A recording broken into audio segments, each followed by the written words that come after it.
The national question in the Soviet Union provides a striking illustration of Tocqueville's celebrated dictum that the most dangerous moment for a bad government is when it seeks to mend its ways. Although the various Soviet nations often resent having their lives controlled from a distant and unresponsive Moscow, one would have said until very recently that there was no way they could seriously challenge their rulers simply because they did not have any effective autonomous organizations of their own. Today, the picture is quite different. The factors which have given birth to informal associations in Russia make themselves felt with redoubled intensity in the non-Russian areas. There, issues of history, culture, and the environment are even more salient as symbols of national distinctiveness, and for the same reason, writers and scholars enjoy a uniquely respected status. The whole dynamic of glasnost and democratization has propelled ethnic factors to the center of the Soviet political stage. Glasnost did not, however, actually create this situation. It has merely made it manifest. The Soviet multinational state is the last of the great European empires, and since the others have all fallen apart in the present century, it's to be expected that the Soviet one too should come under pressure from national liberation movements. But viewed in that perspective, the Soviet Union is a decidedly unusual imperial entity. It resembles the Habsburg or Ottoman empires, contiguous agglomerations of territory held together by military and administrative power. Yet more than either of those, it's numerically and politically dominated by one nation, the Russians. But, and here the paradoxes begin, that domination has not enabled the Russians to flourish economically, even by comparison with many of their ostensible colonies. Compare, for example, the poverty of a village in central Russia with the relative prosperity of its counterpart in Estonia or Georgia. Nor have the languages and cultures of the principal non-Russian peoples withered. In fact, in some ways they've developed and strengthened as a result of membership of the Soviet Union. The truth is that this is not, in the normal sense, a Russian empire. It's a communist one, perhaps the first empire in history to be ruled over by a political party. From that fact flow the anomalies and contradictions of this unprecedented multinational union. The anomalies result from the unintended as well as the intended effects of the Bolshevik Revolution. To take the intended effects first, Lenin held that classes, not nations, were the fundamental social formations. Ultimately, he believed nations would wither away along with states, and the proletariat would create an international community of peoples. In the short and medium term, however, he recognized that the national sentiment of Imperial Russia's subject peoples was a very useful ally in the struggle against the Tsarist regime, and later in the civil war against the White Armies. So before and during the revolution itself, the Bolsheviks launched the slogan of national self-determination, supporting the emancipation of the subject peoples from Russia. In the immediate sense, the slogan was a great success. Most of the peoples did ally themselves with the Reds, and did proclaim their independence, at least temporarily. Once the Bolsheviks themselves were the masters, however, they inevitably took a much dimmer view of separatism, not only because they were the party in power, but also because, theoretically, they regarded national self-determination as subordinate to the ultimate goal of proletarian internationalism. Between 1918 and 21, the Reds gradually, and where necessary forcibly, resumed control of most of the old imperial territories. So when the Soviet Union as a political entity was finally formed, it might have seemed that the way was open for proletarian internationalism. But actually, of course, the Soviet government was not in a position to offer the non-Russians any kind of internationalism, proletarian or otherwise. The most it could extend to them was membership in a multinational polity dominated demographically, linguistically, and administratively by Russians. And this, in turn, could easily seem like Russification, the very evil against which the non-Russians had so recently fought with Bolshevik support. Lenin himself was well aware of the danger.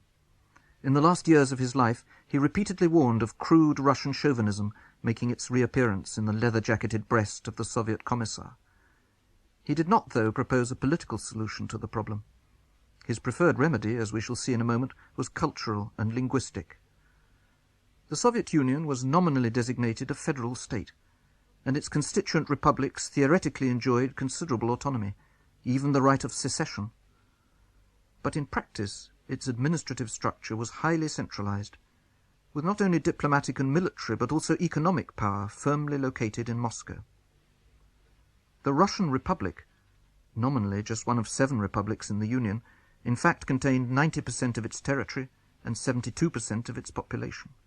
It could scarcely avoid becoming its dominant member. Add to this that the Communist Party did not even pretend to federalism. Lenin always intended that power should reside unambiguously with the All-Union Central Committee in Moscow. The national communist parties of the constituent republics were and have remained no more than subordinate provincial units. Alongside this formidable concentration of political and economic power, there did, however, emerge a genuinely decentralized and pluralist approach to culture. There were good reasons for this. Lenin had always believed that the political revolution needed to be complemented by a cultural one. He felt especially strongly about this when he surveyed the abject and desperate state of the country after the Civil War. The communists might be in power, but they weren't really running the country, because the ordinary people and the medium and lower level officials lacked basic work habits and elementary notions of punctuality, probity, even literacy. Lenin hoped to overcome this handicap by a huge program of cultural propaganda, beginning with the inculcation of elementary literacy. It made little sense to conduct such a program other than through the native languages of Soviet Russia's numerous peoples.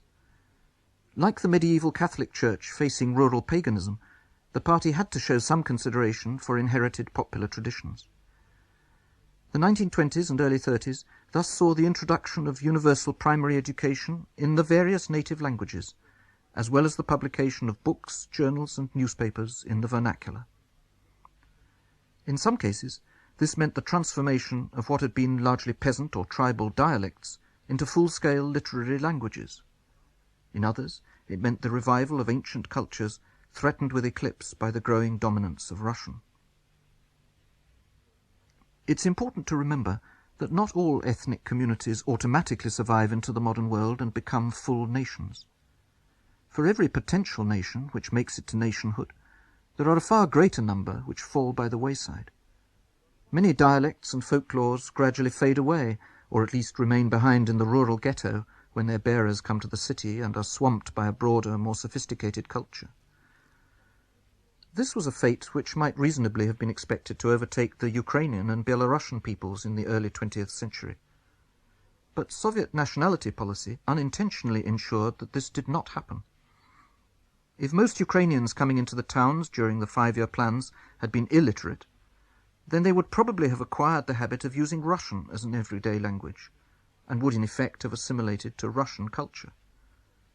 Soviet education policy, however, ensured that they were mostly literate and in Ukrainian. As a result, the towns became more Ukrainian during industrialization. In 1926, 65% of Ukrainian town dwellers named Ukrainian as their native language. But in 1959, the next time the question was asked in a census, that 65% had grown to 77%. In Belarus, the effect was even more marked. This movement of an ethnically aware rural population into the cities helped to lay the social base for the intensely nationally conscious intelligentsia of today. The effect was reinforced by the elaborate administrative divisions of the Soviet Union, which gave even quite small ethnic groups their own miniature version of statehood in the form of an autonomous republic or autonomous region. It was party policy that all such subdivisions should have their own indigenous cadres, local nationals promoted up the nomenclatura ladder to hold high office in their own territory. These people were and are tightly supervised by Moscow's representatives in the party and KGB, but they nonetheless symbolically embody the attributes of nationhood and have sometimes been able to act as power brokers on behalf of their ethnic colleagues. Stalin, it's true, tried to re-establish a centralized Soviet hegemony with marked Russian nationalist overtones. He purged those indigenous cadres, accusing them of bourgeois nationalism. He insisted on a Russian imperialist version of history being taught in schools, and he was in the habit of referring to Russians as elder brothers in the Soviet family. Worse than that, He tried to destroy some nations completely by uprooting them and deporting them to distant and unfamiliar territories.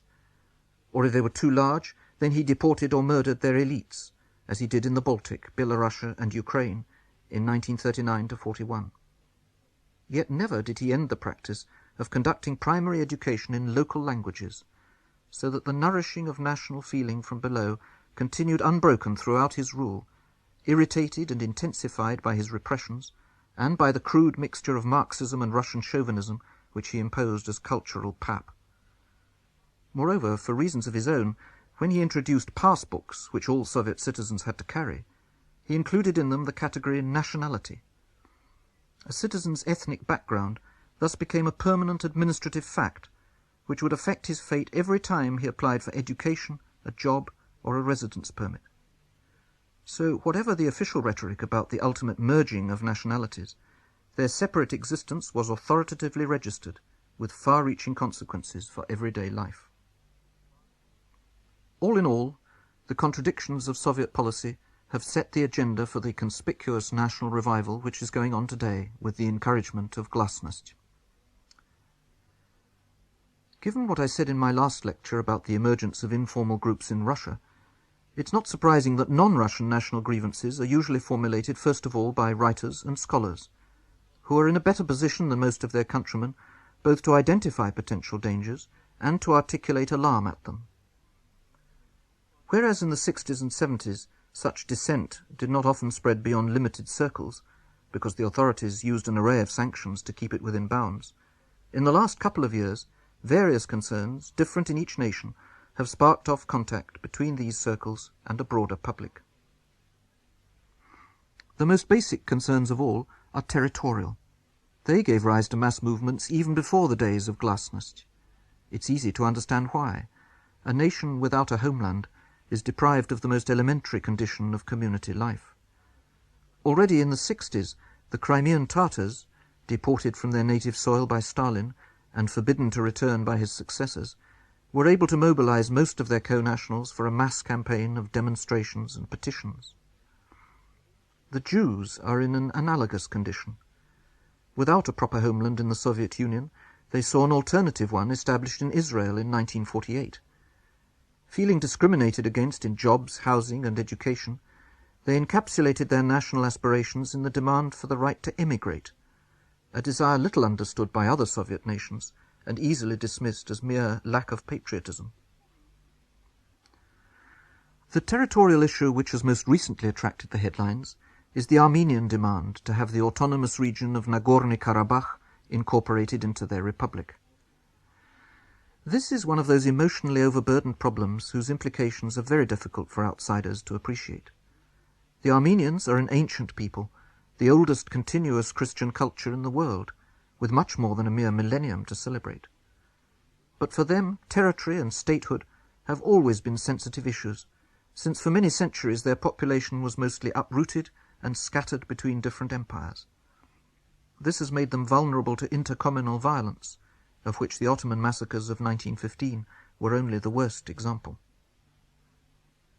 That's why Stalin's decision in 1923 to include Karabakh in the Azerbaijani Republic, with its Turkic and Muslim population, has always offended Armenians.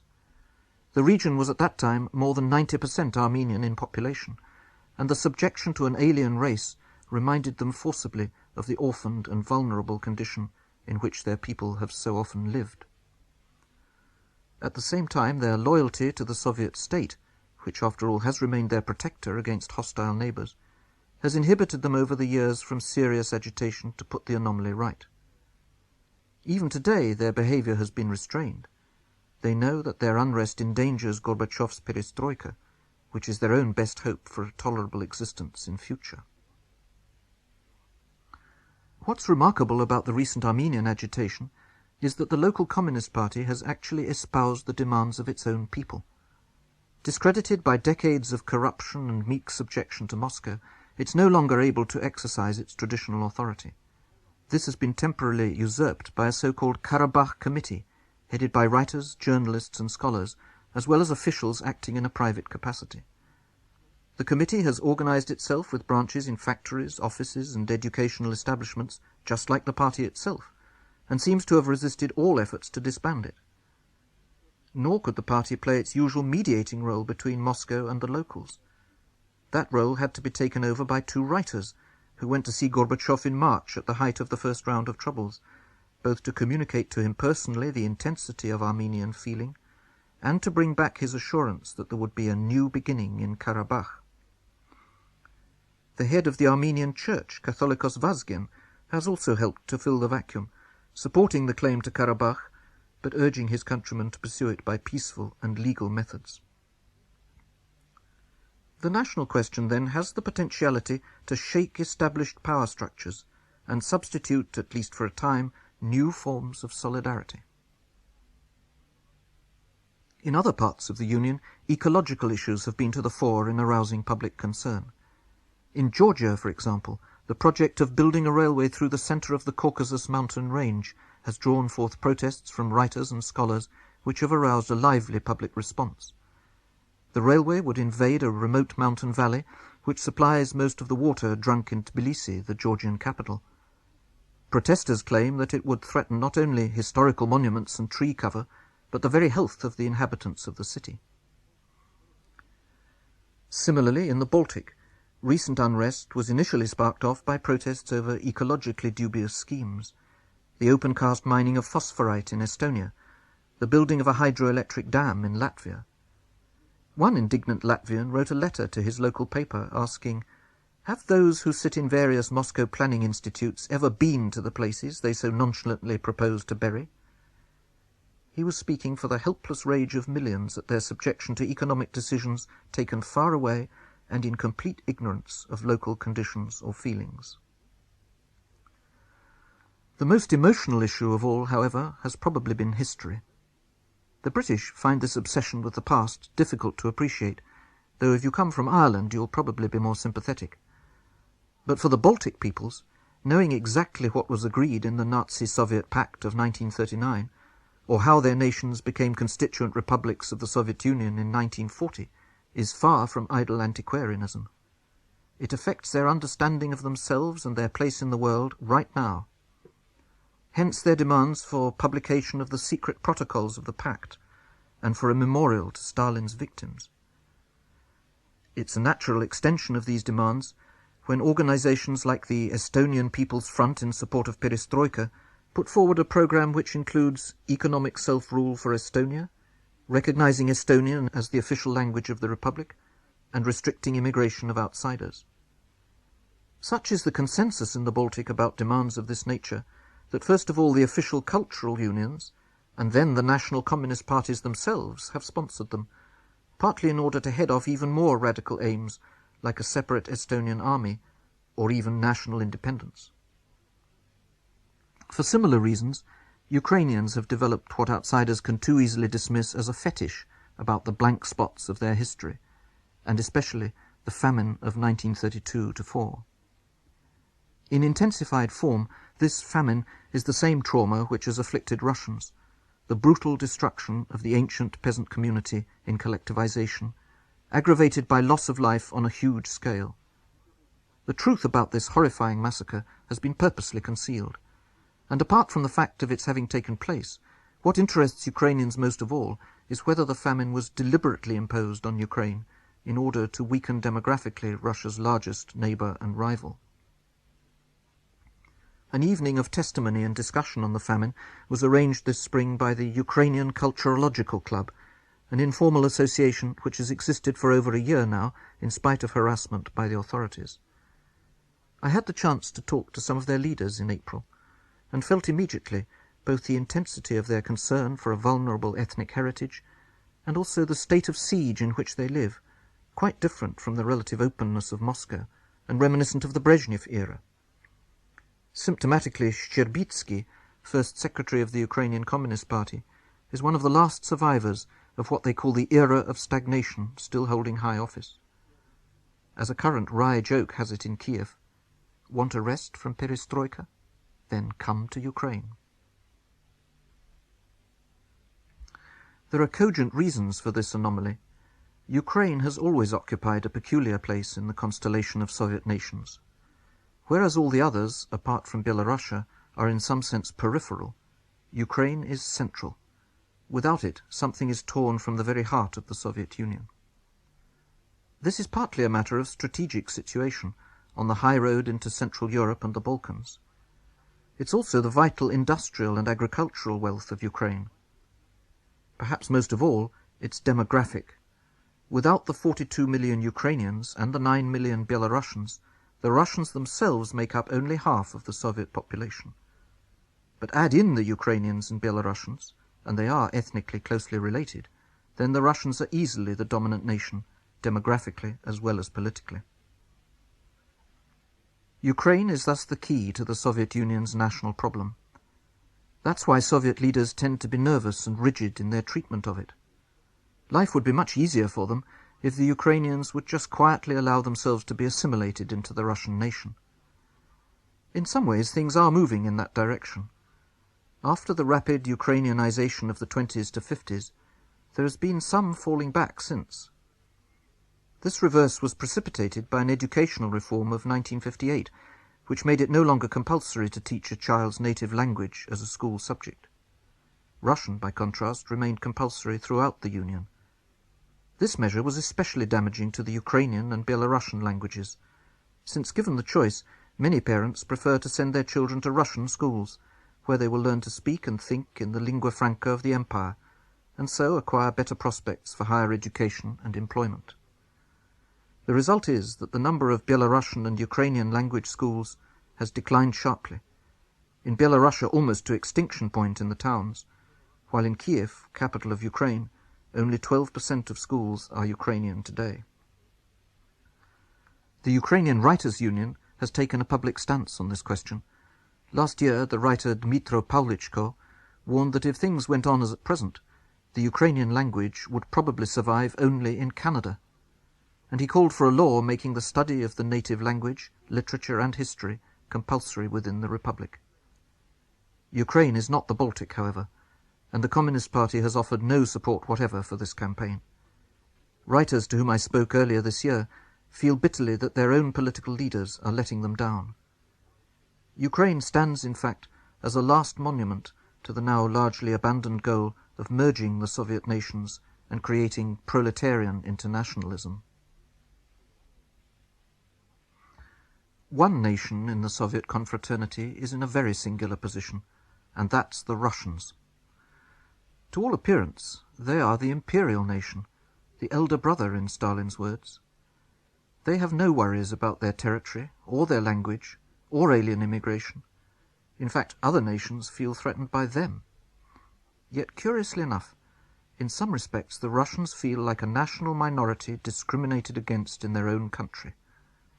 They know that the non-Russians are often more prosperous, and they can see that since 1917 their church has been undermined, their rural way of life mortally enfeebled, their writers and artists banned, driven into the underground and emigration.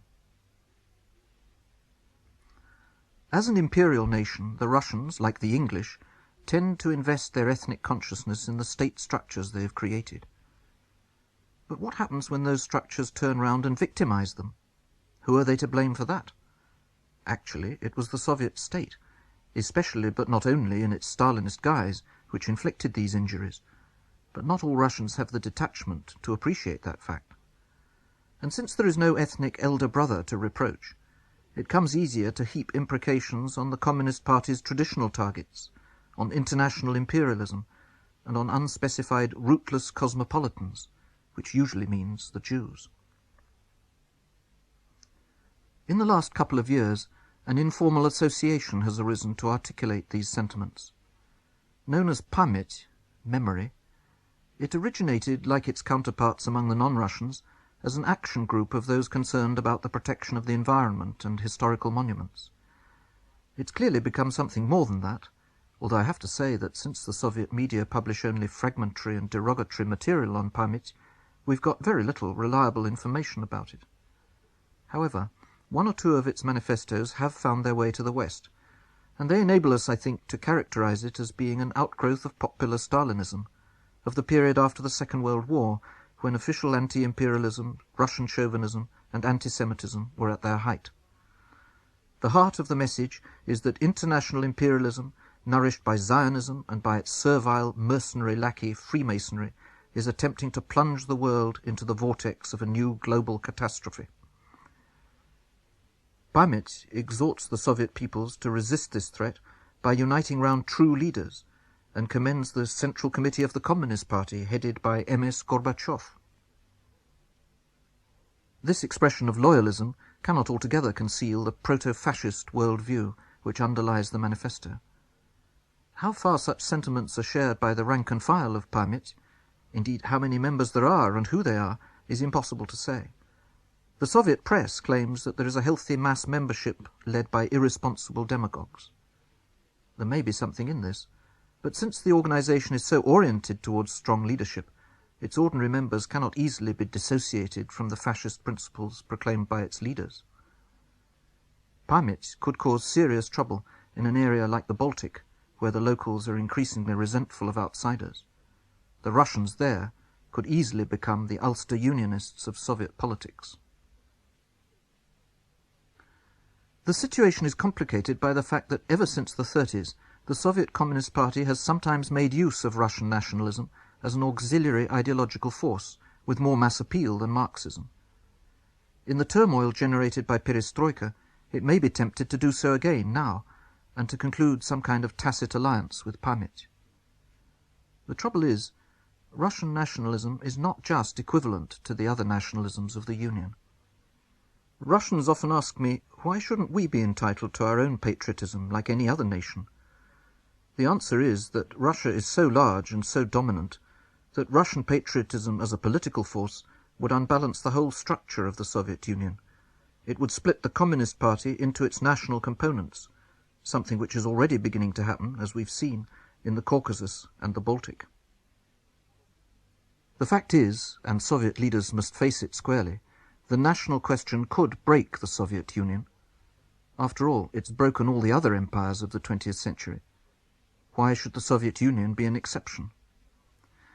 Well, I think the strength of the armed forces and the security police gives it quite a good chance of being an exception.